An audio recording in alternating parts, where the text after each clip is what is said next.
Thank you, Tim.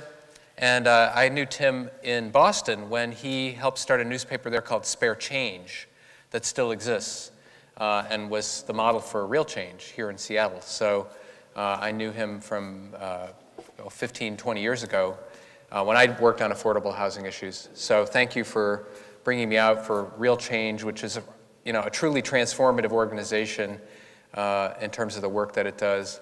And also to Pastor Lang and for hosting this coffee house. And it's just I live in a neighborhood of Boston, Jamaica Plain, and we about 3 years ago started something called the Jamaica Plain Forum.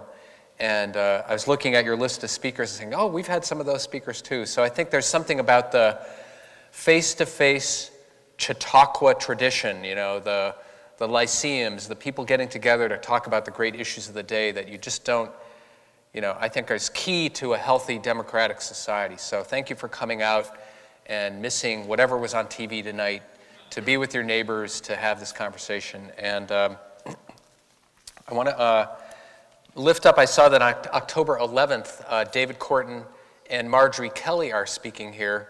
And all the two of them and myself, we all are part of an effort called the New Economy Working Group, which is to sort of say, look, as Richard Lang said, we're in a transition. We're in an ecological and economic transition. The next 10 years ain't going to look anything like the last 30 years. And how do we prepare ourselves personally and our communities and our nation and our world for these transitions? What is it going to look like? And so this book, 99 to 1, is actually part of a series that David Corton and Marjorie Kelly we've all written books this year, published by Barrett Kohler, on this whole transition to a new economy. So I lift that up and invite you to come back and hear, particularly Marjorie, who is from Boston, so she doesn't come out that often, as talks about the cooperative economy. But let me start by just saying that some of you probably, when you saw the title of the book, 99 to 1, we're probably thinking, oh, so this is another kind of book that's about, the crimes of the 1%, and it's sort of an attack on the 1%, however people think about that, and which I've heard a lot. And I kind of want to start off by just saying biographically, I grew up in the 1%. My great-grandfather was the meat packer Oscar Mayer, who started a business in Chicago 100 years ago, 120 years ago now. And so my father used to say, bringing home the bacon has a different meaning in our family, which is very, very true. I also went to a very kind of elite private prep school in Bloomfield Hills, Michigan, outside Detroit. And it was one of these schools that was modeled after the old British tradition. We had headmasters and forms and prefects and all of that. And one of my classmates was a guy named Mitt Romney. You've probably heard about him. And he was several years older than me. And I could tell you some other stories about sort of the environment at Cranbrook and bullying and those sort of things. But he and I basically both grew up in this sort of same community, same imprint, kind of in the 1%, steeped in the sort of beliefs about how we're more deserving and worthy. And there was a lot about our schooling, which was about preparing us to lead. In fact, the school motto was aim high. And it was depicted by a logo of an archer shooting an arrow straight into the air, which, if you think about it, is a really foolish thing to do. So I like to think that, but you can, as you know, you can tell, candidate Romney is aiming high and perhaps shooting the arrow straight into the air, so hopefully we'll. So the context, though, is that this discussion about the topic of the book, the extreme inequality of wealth, has really taken a leap forward. Thanks to the events a year ago, the Occupy movement, and other movements that I think sort of streams of education and organizing efforts, the conversation about inequality took a huge leap forward. And one of the things that I was struck by a year ago, there was a Tumblr site where people called We Are the 99%, where people posted their picture with a statement. Any of you ever looked at that or seen that? A number of you have seen it. It's still there. And they're stories. It's basically people's stories. And some of the memorable stories I remember are a young woman who says, you know, I used to dream about being the first woman president. Now I dream about having a job with health insurance. And a young man said, or another woman said, I'm working bussing tables for $8 an hour so I can help my father pay off $23,000 in medical debt. I hope to get married. I'm saving up money, but it looks to me like my entire future will be ruled by debt. So I'm 22 years old, and all I can see down the line is paying interest. She says, I am the 99%. And another fellow wrote in and said, you know, I served a tour of duty in Iraq, where I worked to help politically connected private contractors make a lot of money. I came back to the United States after an economic meltdown where the greed of bankers and excess destroyed our economy. And he said, I've joined the Occupy efforts. You know, this is the second time I've been fighting for my country, but now the first time I understood who my enemy is. And on and on. And I encourage you to go on and read these stories, because I could tell you statistics about inequality that you probably are as rooted in as I am. The fact that, you know, 1% of the population now has more wealth than the bottom 95%. That the share of wealth over the last 30 years going to the 1%, and the share of national income continues to grow. But these stories actually, I think, break through. And when I read them, I realize there are stories of people who are trapped in poverty, who are surviving, trying to survive, don't see any way forward.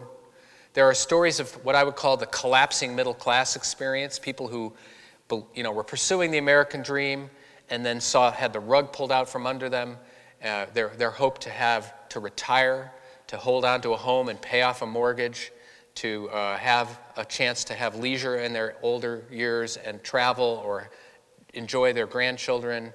Their dreams have been wrecked by foreclosure and unemployment and the changing economy. And then there's a group of young people who are part of those stories who have followed the advice of their elders, and some of them have gone to college and they've taken on tens of thousands of dollars in debt and have absolutely no concept or idea of how they're going to pay off that debt and feel completely betrayed. And when you read those stories, you realize, yes, we may have political events and presidential elections will come and go, but that those underlying conditions, people trapped in poverty, the collapsing middle class, young people with no way forward, those underlying conditions are not going away. In fact, our current political system, captured as it is by a couple thousand global corporations and segments of the 1%, our current political system is incapable of actually addressing those problems. And so that's why the pressure will continue to build in different forms. The Occupy movement was one expression of that. There are other streams of these movements flowing that will continue to pop up. We might get distracted or deflected into various things, but the underlying grievances are not going away. And so I believe the pressure will continue to build in various ways, and that ultimately there will be some pressure and some realignment politically and socially that will force some kinds of change. But I want to talk to you about that. And a couple of just things I want to say, though, that I've worked on these issues of inequality of wealth for about 25 years. About 15 years ago, when we started United for a Fair Economy, there was still a debate over whether these statistics about inequality were accurate, meaning there was a contested debate over, are we becoming more unequal? And you had, some people arguing, no, these inequalities, this is just, if you look at the data this way, we're not unequal. And there is no contest now in the realm of rational data discussion. You can read about income inequality and wealth disparities in the Wall Street Journal. You can see it in very independent research.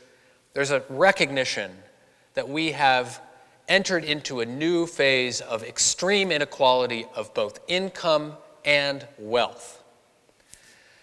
Where there's still a little bit of contest politically is, do these inequalities matter? So some people still argue poverty is a problem, but we should not really be concerned about how concentrations of wealth, how rich the rich are. That's not really, let's look at the problems over here. Let's look at, and even within a lot of faith communities and religious congregations, the debate is divided. Let's talk about what we can all agree on here, which is the poverty is a problem, and we as Christians or people of faith, whatever your tradition is, should address the issues of poverty. But let's not talk about how much wealth is gushing up to the top. That's a little divisive. That's class warfare. That's envy. So there's still a little bit of debate about that. But what I want to say is that now, after about several decades, there is now incredible evidence in every discipline that these disparities of income and wealth are trashing everything we care about. So if you care about, think about what is it that moves you, that you care about? Think about children and their opportunities, grandchildren. You care about the health of the ecological environment. You care about the city that you live in and the quality of life and transportation and what are people's lives in a city. You care about democracy and whether we have real participation.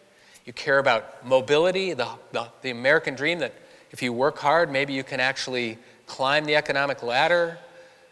You care about the stability of the economy. You care about sports.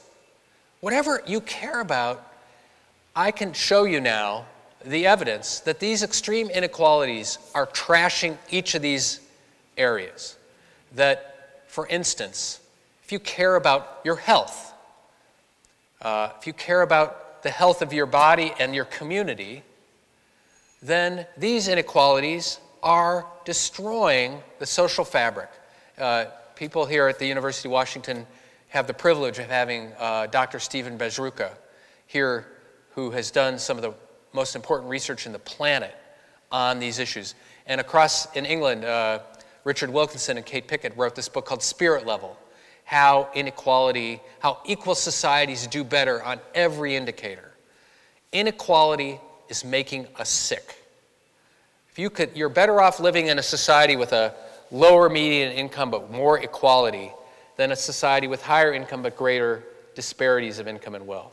Because, and here's the important underlying reason, when you have extreme inequalities of wealth, when a society pulls apart to that level, the rich and poor gap, there is a breakdown that happens, a breakdown in solidarity, that sense that we're all in the same boat, a breakdown in empathy, an injury to you, does it still matter to me?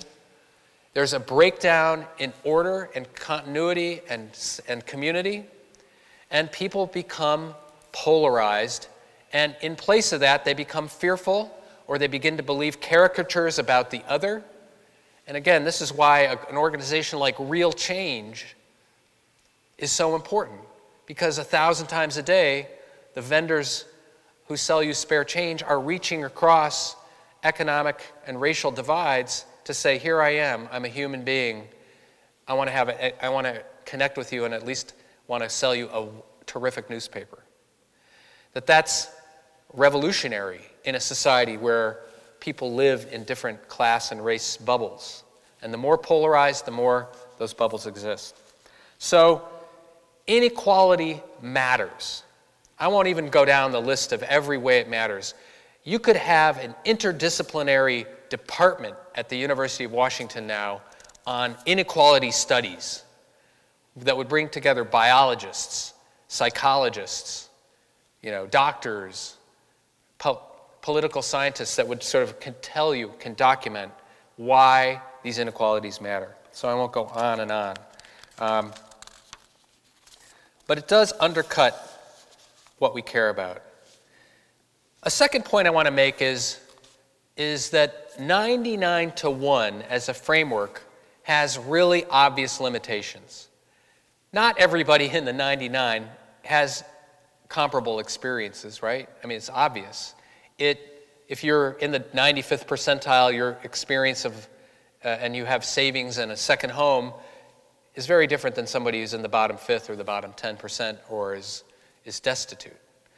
Similarly, if you're a person of color in the 99%, your experience of trying to build assets, save, build businesses is entirely different. So that 99-to-1 frame shouldn't be kind of an excuse to lump together or render invisible the experience of poverty or the racial wealth divide, which is so persistent. But it is a kind of an interesting framework, I think, to understand what's going on. For instance, we have had an economy. The rules of the economy have been changed to benefit the 1% at the expense of the 99%. Sure, if you're in the top 5th, you've benefited from some of those rule changes. But it's a very important analytical point. The rules of the economy have been tilted to benefit a very small group. What do we want? We want an economy that works for everybody. And I think that 99-to-1 lens, if people look through that, who see that their interests, they actually have common cause with a large majority of people, is a powerful thing. Actually, on Monday, the Institute for Policy Studies, where I work, we're releasing an inequality voter scoring card, where we look at 38 pieces of legislation with the simple lens of, did this legislation benefit the 1%, or was it good for the 99%? And we have a bipartisan list of voters and elected officials and what their records are in relation to these inequality issues. So it's like an inequality sports card. Is that my phone ringing? No. God is calling. We'll take a break here. So it's a useful framework.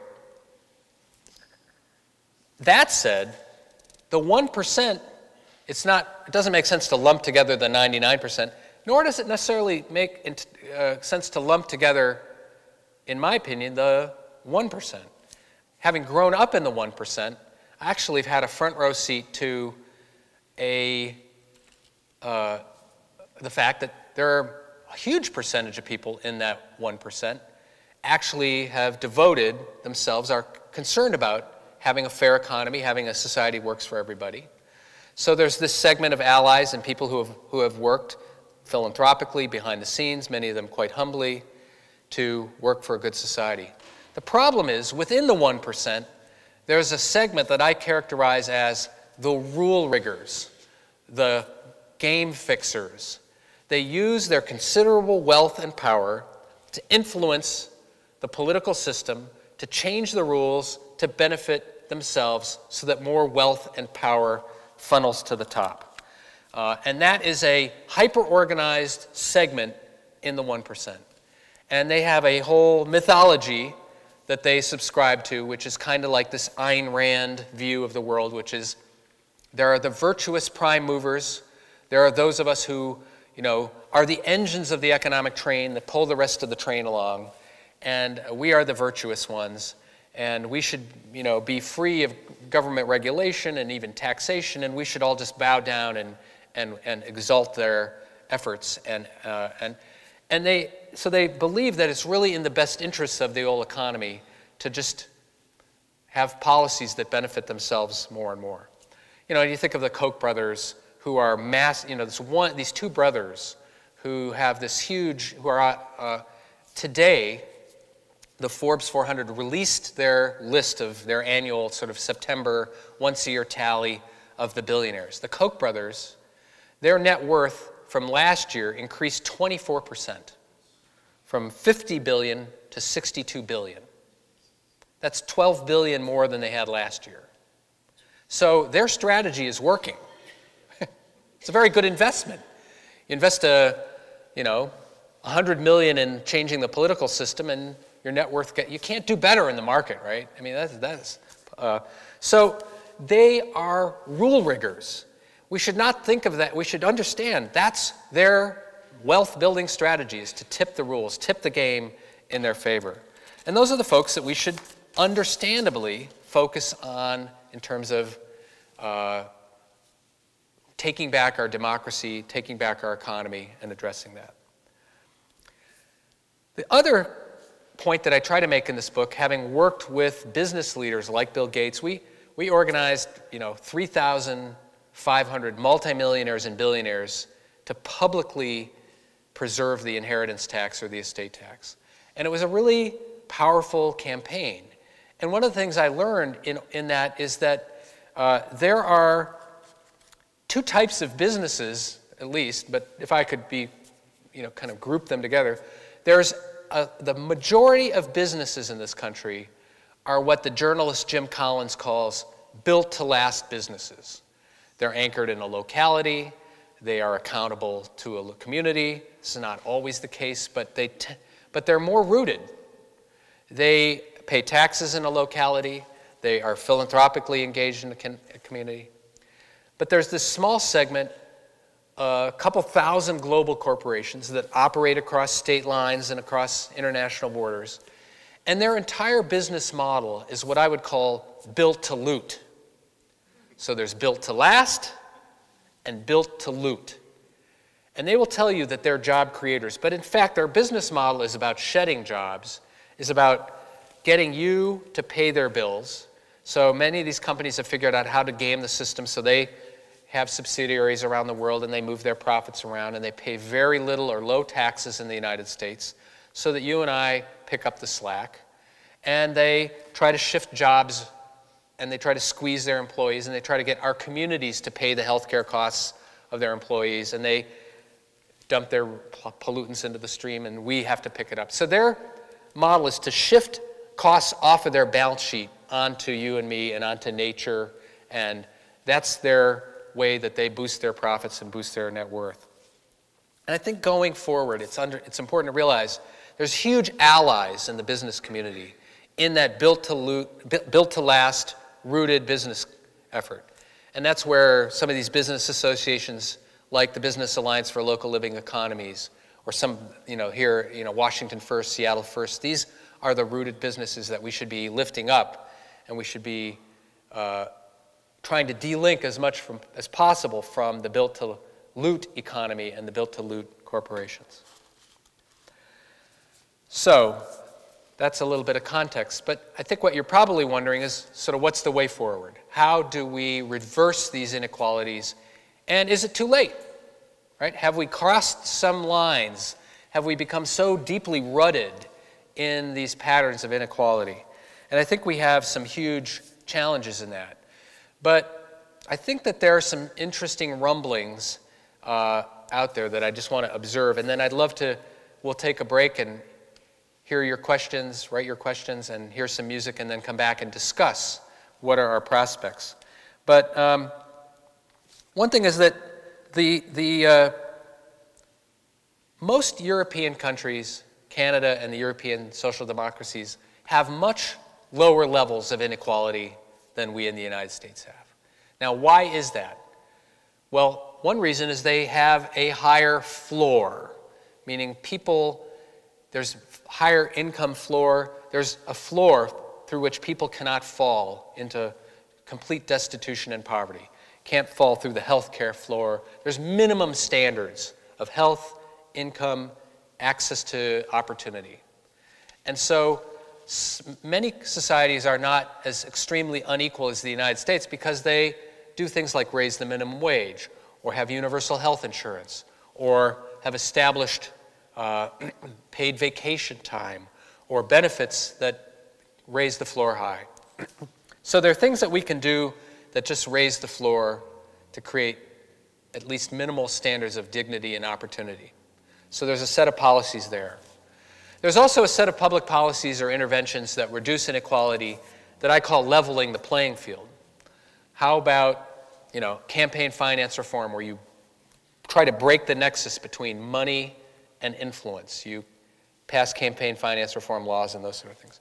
Or you say, instead of having two tax rules, one for global corporations and the 1%, and another set of tax laws and rules for everybody else, why don't we operate with one set of tax rules? Why don't we stop privileging a small segment of taxpayers?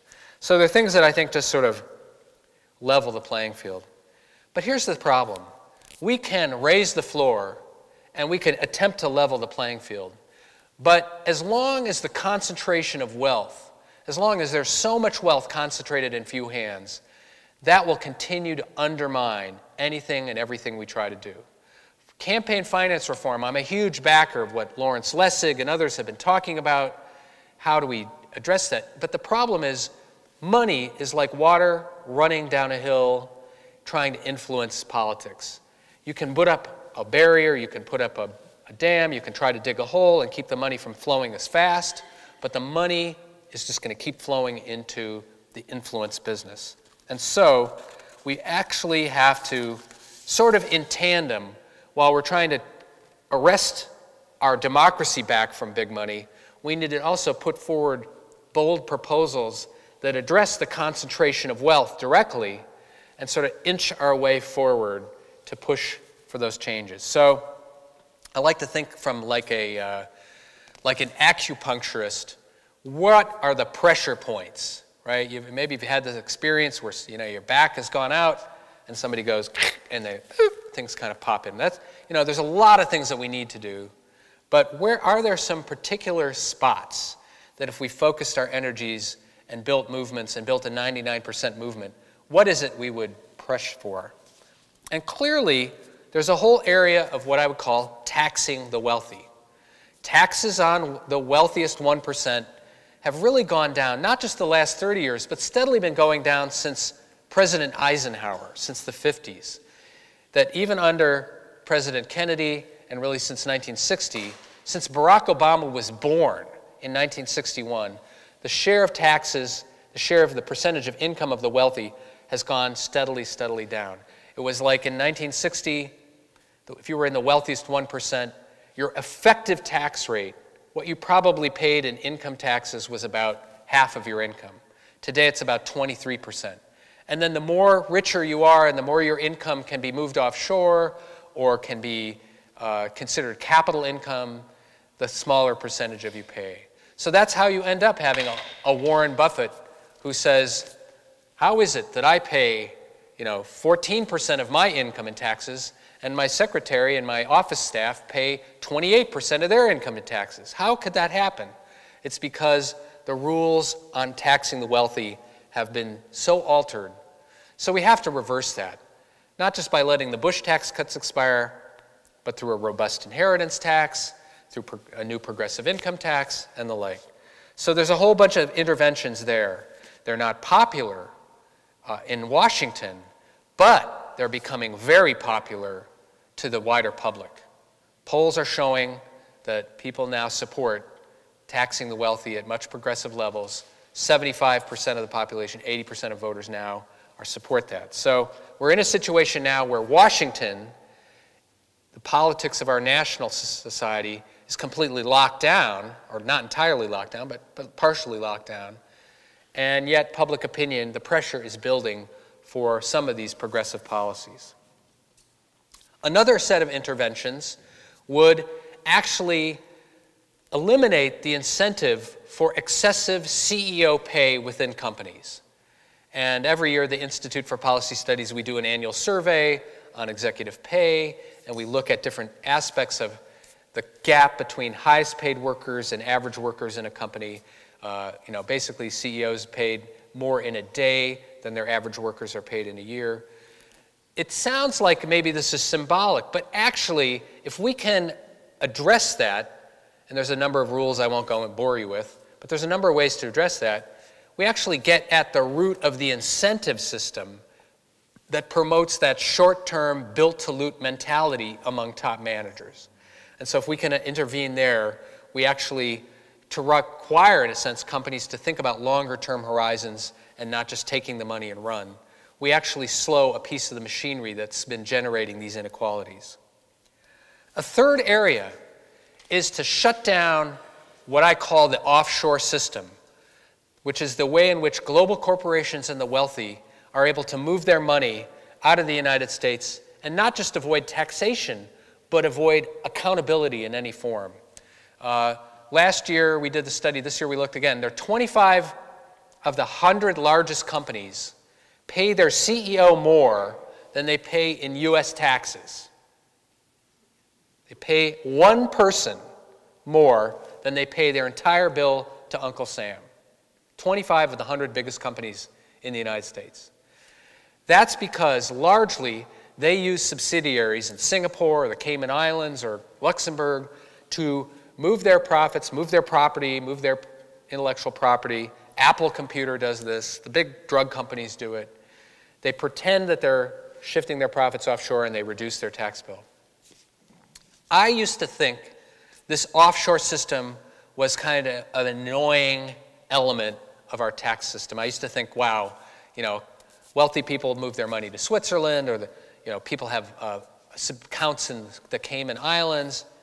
Now I actually believe that the offshore system is at the center of what's broken. That it's not just about avoiding taxes. AIG, the subsidiary, the insurance company that tanked and brought down, was a contributing factor of the economic meltdown, was a subsidiary based in a secrecy jurisdiction in England. If you care about Africa and poverty in Africa, the offshore system is the way in which corporations and global elites around the world move their money out of countries and extract wealth before it's subject to taxation. And there's a terrific book by a guy named Nicholas Shaxson called Treasure Islands. He's a British journalist. Really interesting if you care about global poverty, tax policy, and corporate accountability. We need to intervene. Well, there's things that can be done. The United States could be a leader in shutting down the offshore system. Barack Obama has actually done a bunch of things that have, at the administrative level, to shut down pieces of the offshore system.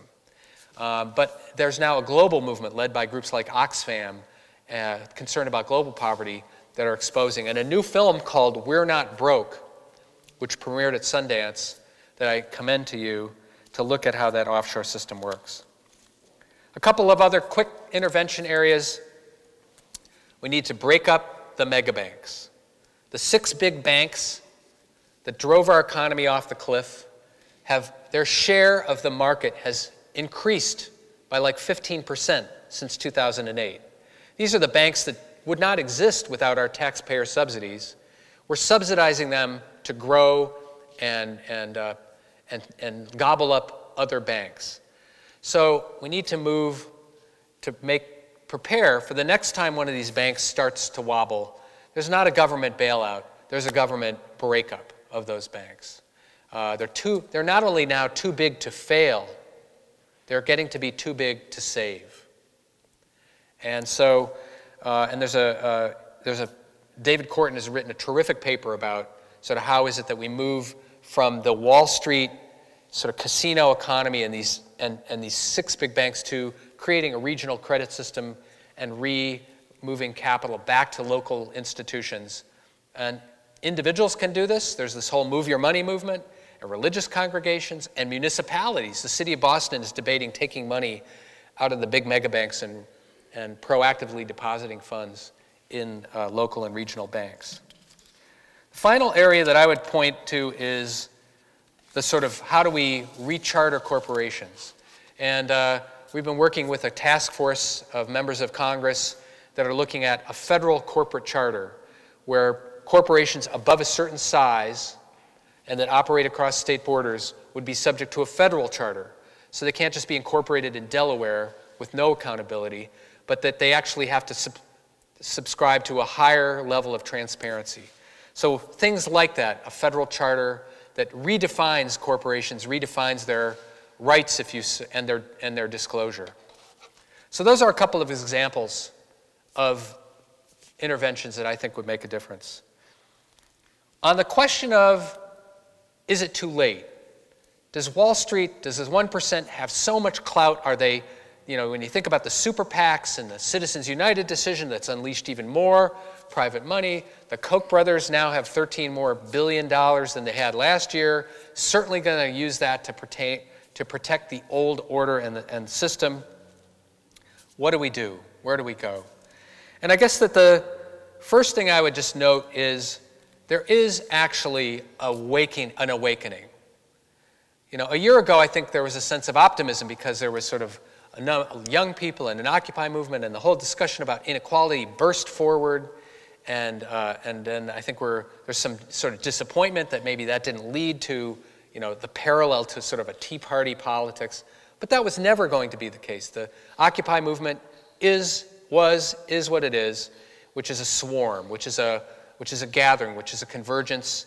And it did something very useful, which is raise the profile on these inequality issues and the ways in which corporations have captured. Other movements have flowed out of that and will continue to build power. But there's a global awakening on these issues of inequality and concentrated corporate power. The movement to close down offshore tax havens globally is in a very different place than a year ago. The movement for a Wall Street financial transaction tax, a levy on every transaction, is a global movement. The European nations are pressing the United States. Whenever Obama gets together with the leaders of France and Germany, they're all saying, President Obama, why can't you have a Wall Street transaction tax like we're trying to put in place? Why can't we globally move in consort to slow down the speculative frenzy of our financial sectors? So there's a movement building in that area. We're part of an effort called the Other 98%. And I encourage you today to sign up for the Other 98% online and join some of the actions that are coming out of that. Rebuilding the dream. People are forming affinity groups, resilience circles, preparing to think about creative actions to take. So I think there is an awakening. It isn't always mirrored in the mainstream media. And in a way, I think that the Occupy movement might have been a little overhyped, and then all the interesting things that have been underreported. Let us not let that dictate how we understand what's happening in the world. The second piece of good news is there's allies in the 1%. There are countervailing, there's the patriotic millionaires, wealth for the common good. All these networks are forming of people in the 1% who are using their leverage to retell stories about how wealth is created and to advocate for the policies we're talking about here.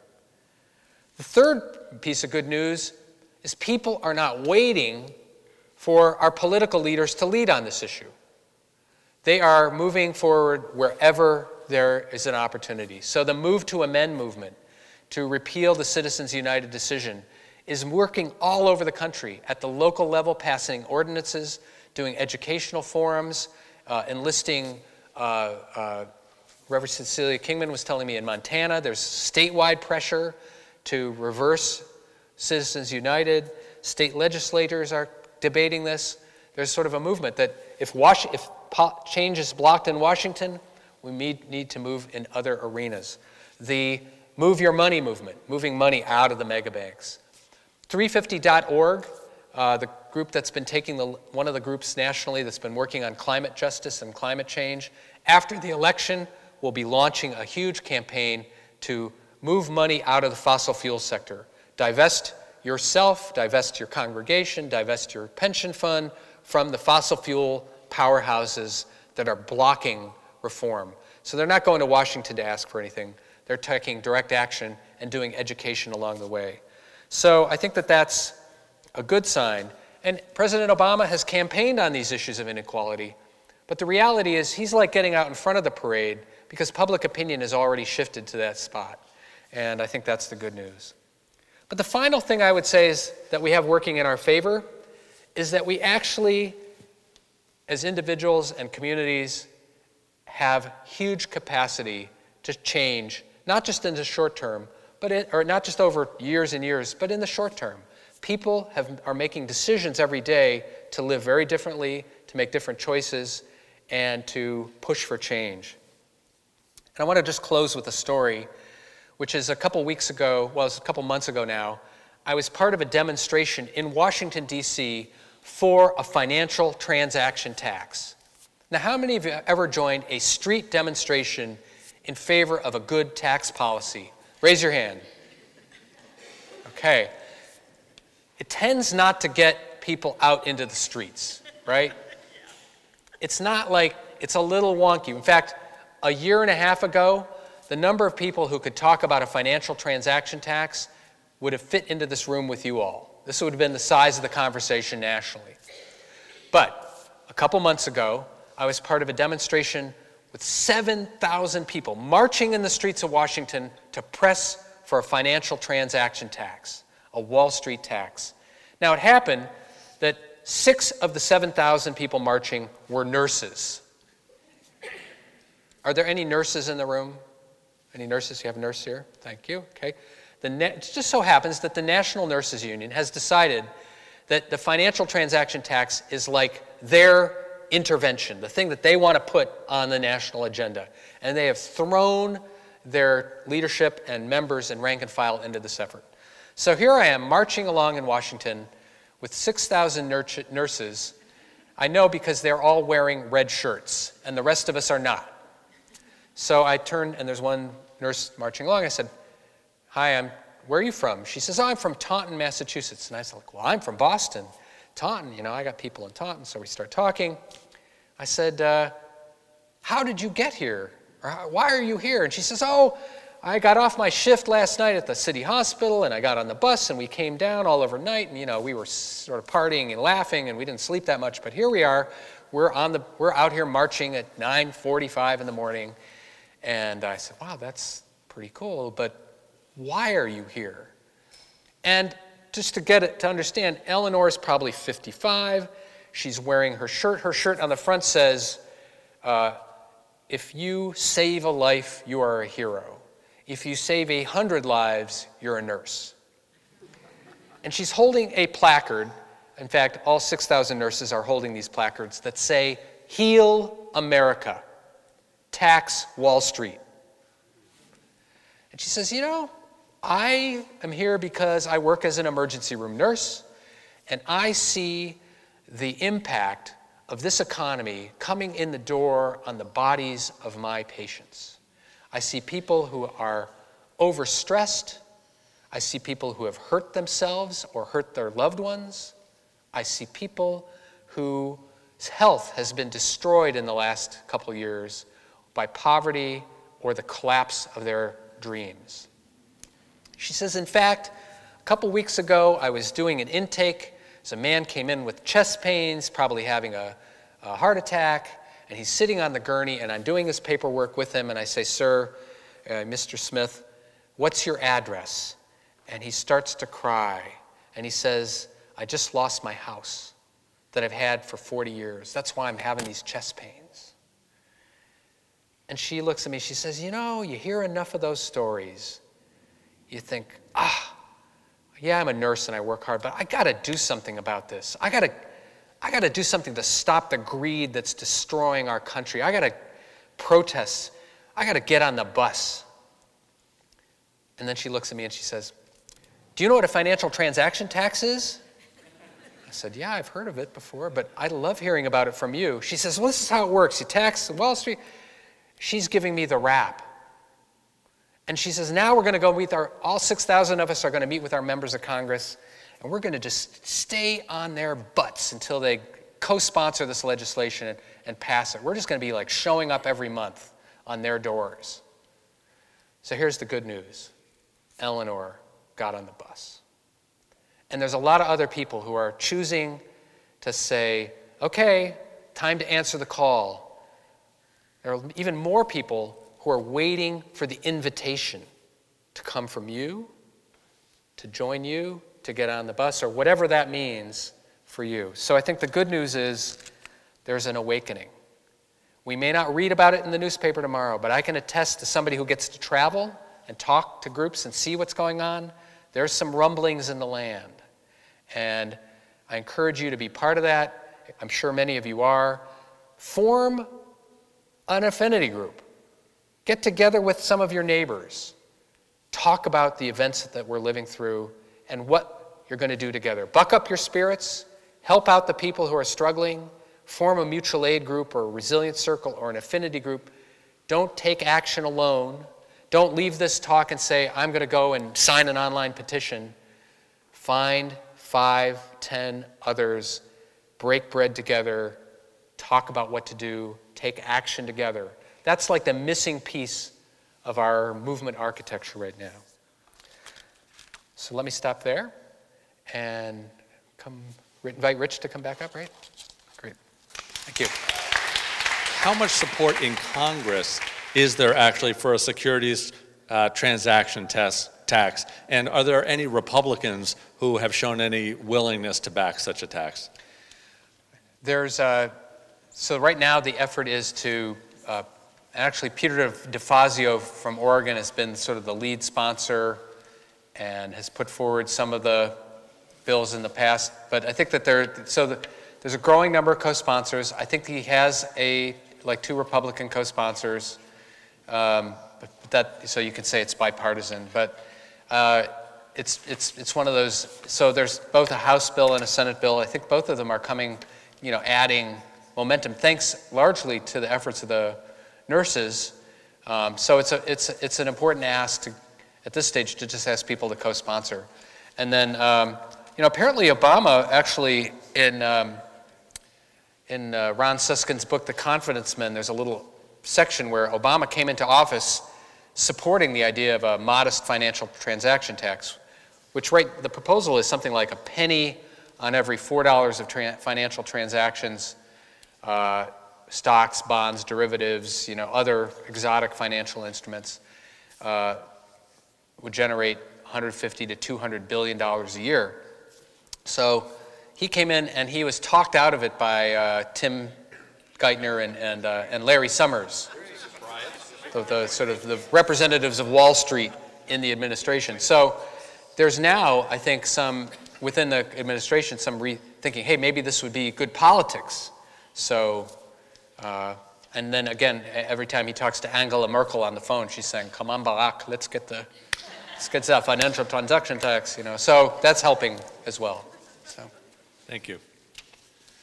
So this question doesn't speak directly to something you talked about, but it's a question on many people's minds, and I see a lot of young people in the audience here tonight.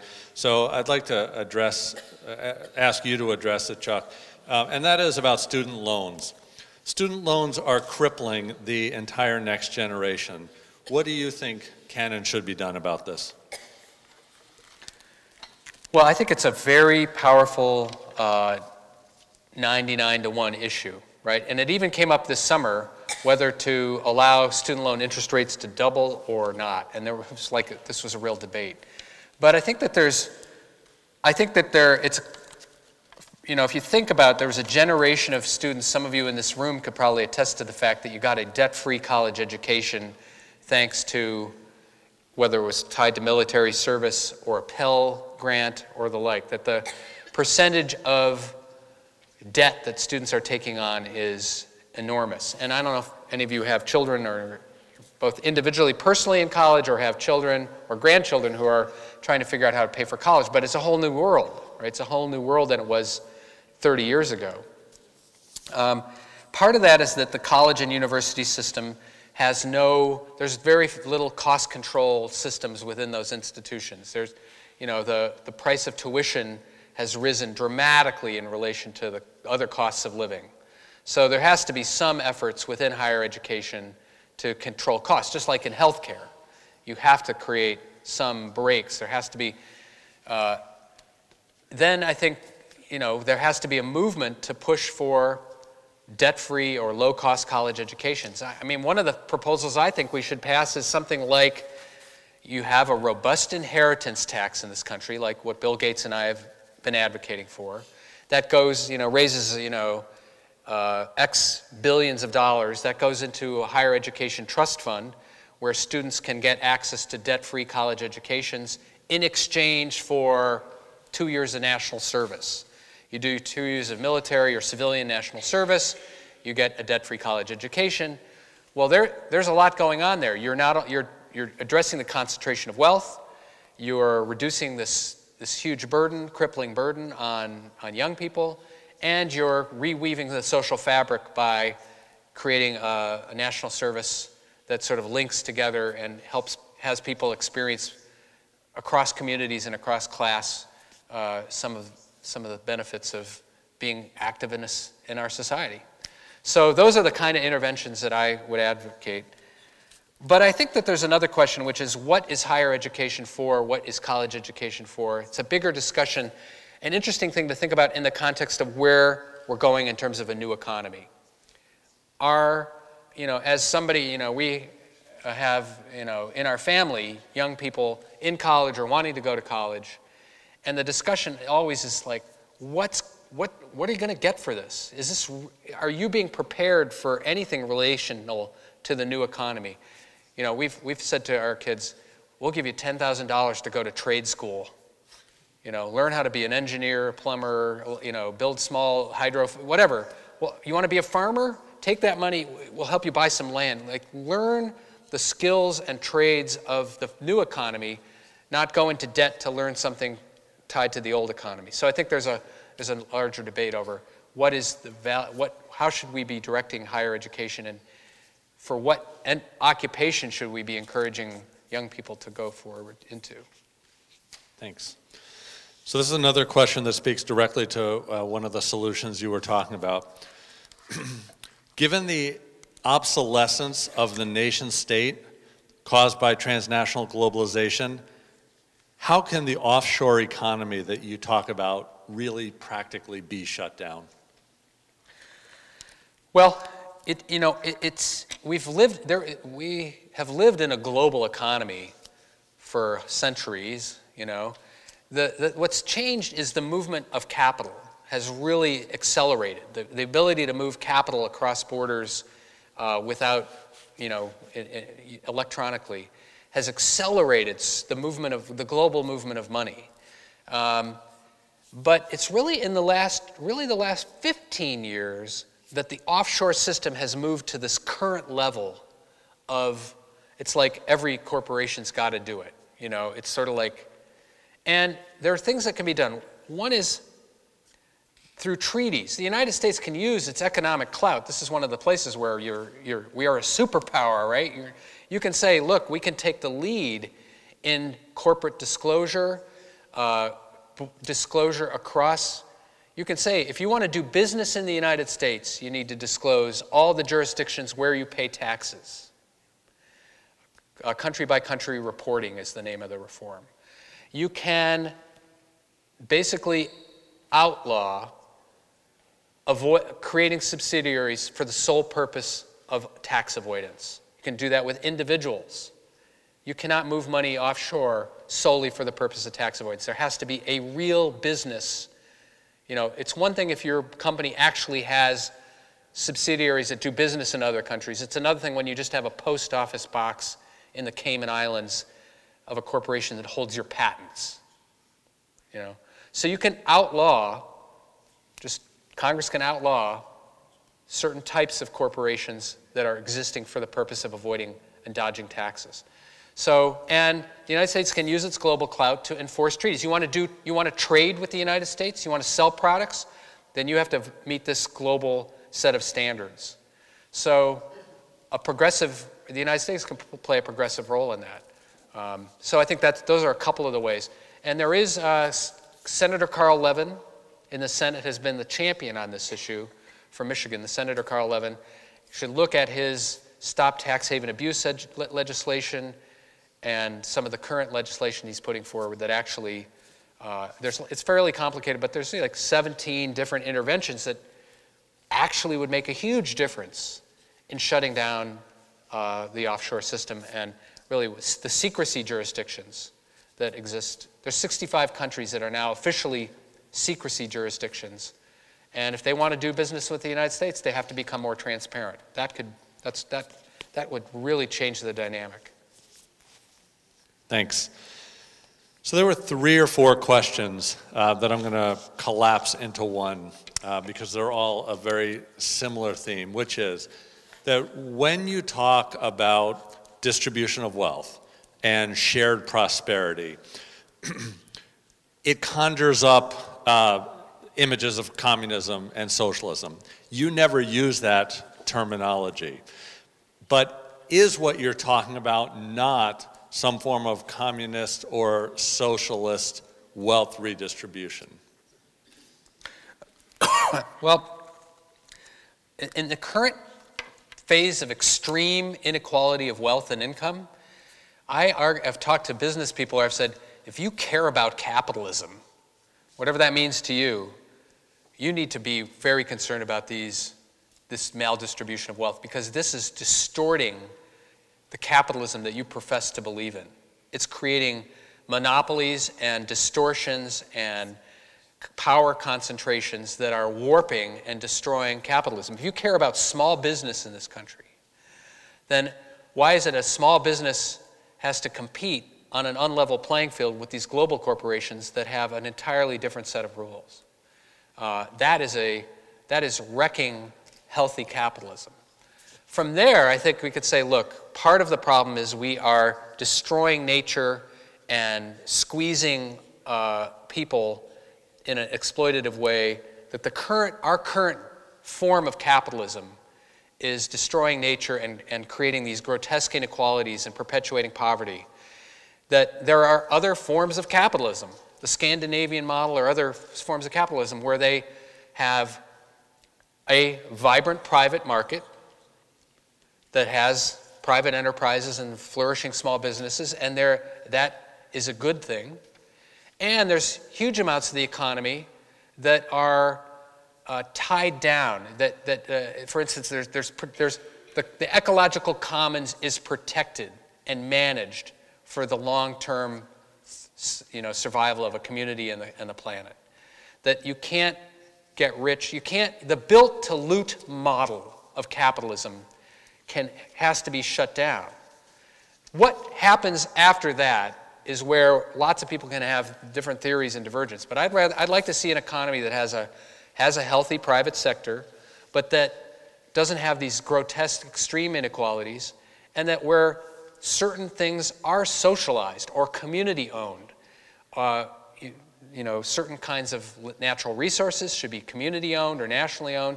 Certain parts of the commons, if you will, should not be up for grabs for looting. For instance, if we create knowledge through public investments, that knowledge should be commons. It should not be enclosed and taken from us and sold back. Google should not Xerox every book and then sell them back to us. Seeds should not be owned by, patents on seeds should not be owned by multinational companies. They should be held in the commons. Yoga postures should not be owned by somebody. They belong to all of us. So there's a way in which protecting the commons, the economic and social commons and the infrastructure and knowledge commons, if that's protected, we have a society. I don't know what to call it. It's not capitalism as it's currently, but it's not socialism. It's not state ownership of the means of production. Gar Alperovitz, who's a terrific thinker, has what he calls kind of a pluralist commonwealth. Municipal ownership, nonprofit ownership, state ownership, federal ownership. The more sort of centralized and national owned, the worse it's going to be. I mean, the more you can decentralize ownership, the better. So, I'm sorry for this rambling answer, but I think that basically we should, before we kind of get into a debate about socialism versus capitalism, I would just like to say, look, if you care about capitalism, we've got to reduce these extreme inequalities. If you care about the future of the earth and our communities, we've got to protect the commonwealth and the commons from looting. We've got to shut down the built-to-loot elements of capitalism. So as a follow-on, one of the things that you talk most about in terms of redistribution is around taxing the wealthy, and you cite in your book about how there are many people among the 1% even who would be willing to pay more taxes. But there's a number of those folks who would be willing to pay more taxes to recycle opportunity, as you say, but that resist the idea of actually paying more taxes when so much of their tax dollars are going to go to service the national debt and to pay for defense spending. How do you respond to that? Yeah, taxes are the price you pay to live in a civilized society. The wealthy should not get to opt out of paying for whatever it is that Congress appropriates money for. Everybody else is having money taken out of their paychecks to pay the bills, whatever. There's a fight, a struggle over what are the uses of our tax dollars. yes, the military, I have my plan. Other people have their plan. We have to duke that out in a democratic society as to what the priorities are.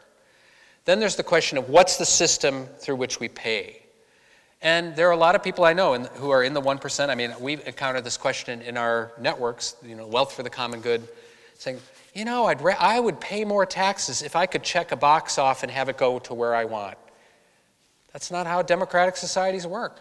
You're going to have to get in there and fight for your fixing the national priorities just like everybody else. In the meantime, you don't get to opt out.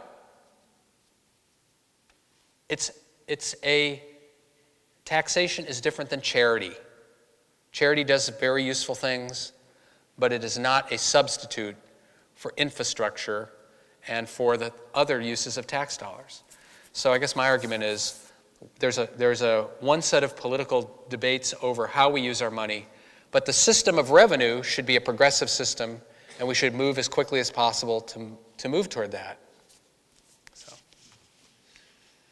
How do you think we combat the anti-government sentiment that is so pervasive among the 99% who will actually often vote against their own economic interests?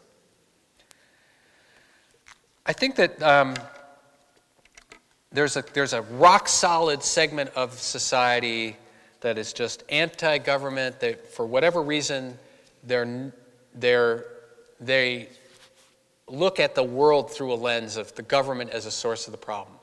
It's probably like 25% of the electorate. It's what animates the Tea Party. Then there's a huge amount of what I would call a contested part of the population who have a number of different windows or lenses that they look at society through. One is government is incompetent.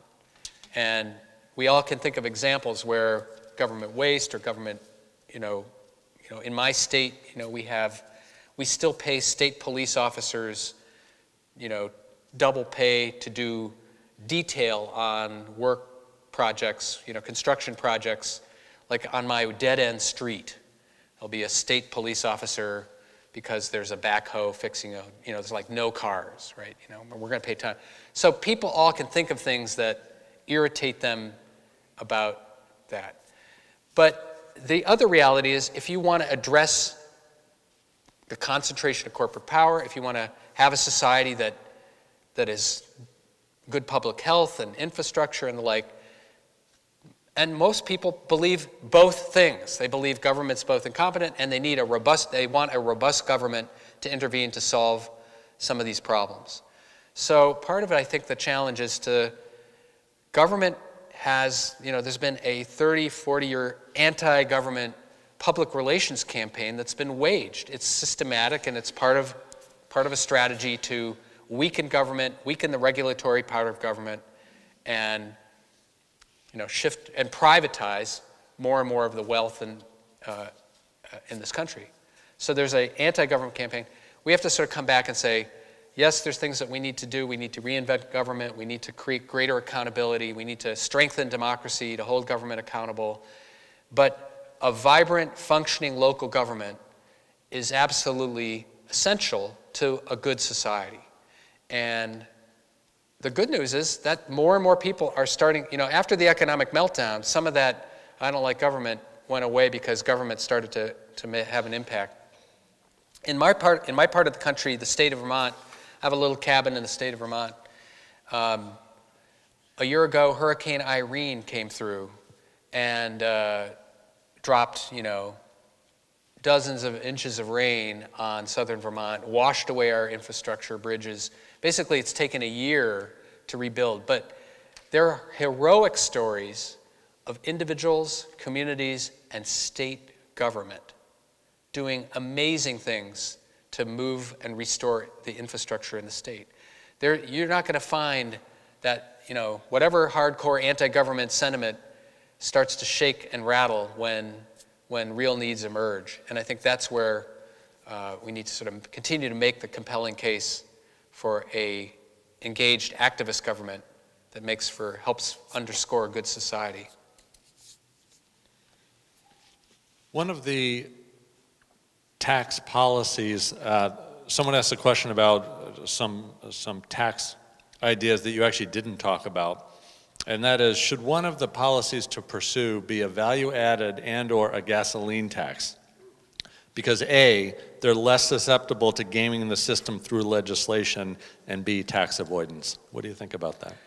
Yeah, thank you for asking that question, because I think, although I don't think that those taxes address the concentration of wealth and power, although you could have a progressive consumption tax or a progressive value-added tax that taxes certain types of consumption at higher levels, I think that's key to the transition from the old economy, the dinosaur fossil fuel economy, to a new economy, is taxing the new bads. So we have a tax system now built that taxes income, that taxes some savings, and that has the sin taxes of, cigarettes and consumption taxes of various kinds, which are very regressive. If we want to help pave the way to a new economy, we should tax pollution, speculation, and concentrated wealth at higher levels. If we do that, then we start to really, a key intervention. I mean, if I had my 3 things that I could get by waving the wand, I would want to see a carbon tax phased in over 5 years that totally changes the cost of it. It signals to the market all kinds of investments. It would create huge drive to create all kinds of new energy efficient technologies and building practices. That would make a huge difference. Similarly, taxing speculation, financial transactions, starts to generate revenue from an antisocial activity that's actually hurting the economy. So taxing the new bads is taxing pollution, taxing carbon, taxing other kinds of pollutants and gases that enter our system, raising the cost, and forcing all of us to create new practices and new systems to reshuffle that. So I think a value-added tax that taxes certain kinds of consumption would help move us in that way. Thank you for that comment. Can you talk a little bit about how you think that immigration and immigration reform affect inequality in this country? It's an interesting question. In the 70s and 80s and 90s, immigration did have, people don't like to talk about this, it did have an effect on the wage structure. It was a contributing factor to one of the ways in which wages at the bottom fifth pulled down, because competition at the floor. But if you create a path to citizenship, if you create protections for immigrant workers, then you can't pit workers against each other in the race to the bottom of who will work for less. And you don't have this exploited sector of wage workers. So on one level, and that's an important part of the picture, protections for immigrant workers do help raise standards and raise wages. I think that politically, immigration and the focus on new immigration has been one of the ways in which people have been, the 99% has been divided and distracted and pitted against each other in a way that's allowed for all these other regressive policies to work. So as some of my immigrant rights leaders friends say, when the white working class is being told to focus on immigrants as the source of their problems, they better hold on to their wallets because somebody's trying to pick their pocket. That the politics of deflection and resentment is part of that. Otherwise, I think that there is a set of other human rights issues that is slightly aside from the sort of economic inequality issues that we're talking about. There's just the dignity and rights and having a sane immigration policy on the side. Thanks. You talked tonight, Chuck, about the inequality scorecard that you're going to be releasing on Monday that ranks legislation according to whether it benefits the 1% or the 99%. Along those lines, someone asked the question, are you going to put out a list with CEOs and their salaries of the built-to-loot corporations? Every Labor Day we do the CEO pay report where we look at the companies that don't pay taxes, pay their CEOs excessively, actually have the kind of wrong incentive, the built-to-loot incentive systems. So, and an easy way to find it is at inequality.org. So that's a sort of a portal that we've created that has data, analysis, commentary. That's kind of easy to remember, right? Inequality.org. So if you go there right now, you'll see our most recent CEO pay study that looks at, we look at the top 300 companies and which ones sort of have the most reckless short-term outlook practices. And that's where this week you'll find our inequality scorecard too. That'll be coming out. So inequality.org is kind of the home for that. Thanks. I just got the wink from Rich Lang. So we're going to wind down here with maybe two more questions, both of which are more kind of future looking. The first is kind of a worst case scenario, Chuck. If Romney becomes the next president and times get very dire, this person writes, I fear that people will not work in solidarity, but will take their fears, anguish, and desperation out on each other. Do you think that's an irrational fear, or do you share that? I think that there are some kind of gloomy scenarios out there. You probably have your own, right? So, but I think there is a scenario where you get a kind of a Romney president, or even a kind of Barack Obama presidency in a climate where the climate there hasn't been any kind of shift in the political dynamic, and we continue to polarize in the way that we are, but we also go through some tough times together. We have another economic meltdown. We have a series of ecological, extreme weather events that sort of hit the economy. We have other sort of trip points or scenarios.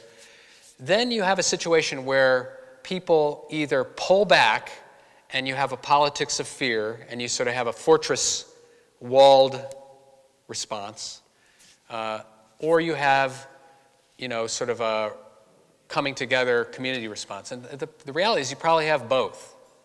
You probably have both in any kind of stress situation. You have a Cascadia Fault earthquake, or you have a New York City gets hit by a hurricane, the financial center, there's disruptions there. Or you have, Greece and then Spain, and then there's a sort of economic tripwire that hits the United States. And, none of the fundamentals of the economic system have been fixed since 2008. Wall Street has done a good job blocking meaningful reform. The one thing I would say is that so what do we do in that? Well, I think to realize that there are going to be these stresses. There are going to be these pressures on our community, regardless of who's the president. We're going to have to face a set of challenges that we are ill-prepared for. So we need to prepare for them. We need to do preparedness work in our communities, which is having reality-based conversations about what's happening. What are the future scenarios? Let's talk about the different scenarios going forward over the next 5 or 10 years. Bill McKibben has a terrific article out in Rolling Stone, The New Math of Climate Change. And you all should read it, but don't read it alone. Find a group of people and read it together and talk about what does it mean. That's where I come back to form your small group, form your affinity group, or your resilience circle. Go to localcircles.org and get the kit on how do you organize a sort of resilience circle. And that preparedness, the more we're prepared, the more we've had these conversations in advance, and the more we've put some of those support systems in place, the less people will move toward fear, and the more there will be people saying, here's the community response. And one other thing, we have untapped capacity to respond in a community way. Rebecca Solnit has this terrific book, Paradise Built in Hell, where she looks at California earthquake, she looks at a number of sort of disasters that have hit the United States and the human spirit that is unleashed, the ability of people to be helpful and respond in a mutual way as opposed to a fear-based, selfish way. And that we can go either way as individuals and as communities. So the more we're prepared and the more we, not in a fearful way even, it doesn't even have to be in a kind of apocalypse way. In fact, I would say that doesn't help at all. I would actually say we're in for some change. It actually is a huge opportunity to reorganize our communities and our society to be more the way we want to be and the more our nature is. And so to welcome some of the change, but the better prepared we are, the more resilient we are individually and as communities, the more that transition will be a positive experience, not a fear-based response. Thanks, Chuck. The final question, you talked about a lot of different ideas, solutions, policies, suggestions, and someone asked this question: how coordinated does all of this need to be? Leveling the field, raising the floor, changing policies. Is it sufficient that we're all doing different things, using different approaches, or is there really a need for more of a centralized strategy? That's a good question. I don't have an answer to that. I think that a lot of it can happen without any kind of central coordination. I think that there's no substitute for leadership, national, regional, community leadership to help sort of focus attention. I imagine, having looked at the history of sort of how social change has happened in other places, it sort of happens in patchwork ways, but that at certain moments there are leaders and there are kind of campaigns, or there are sort of demands that sort of merge together, and there's a coalescing around it. I see that happening around the response to fossil fuel, the power of the fossil fuel industry right now. That there's sort of you can sort of sense certain convergences happening, and they're not necessarily happening in a coordinated national organization way, but they're happening in a kind of a more organic way.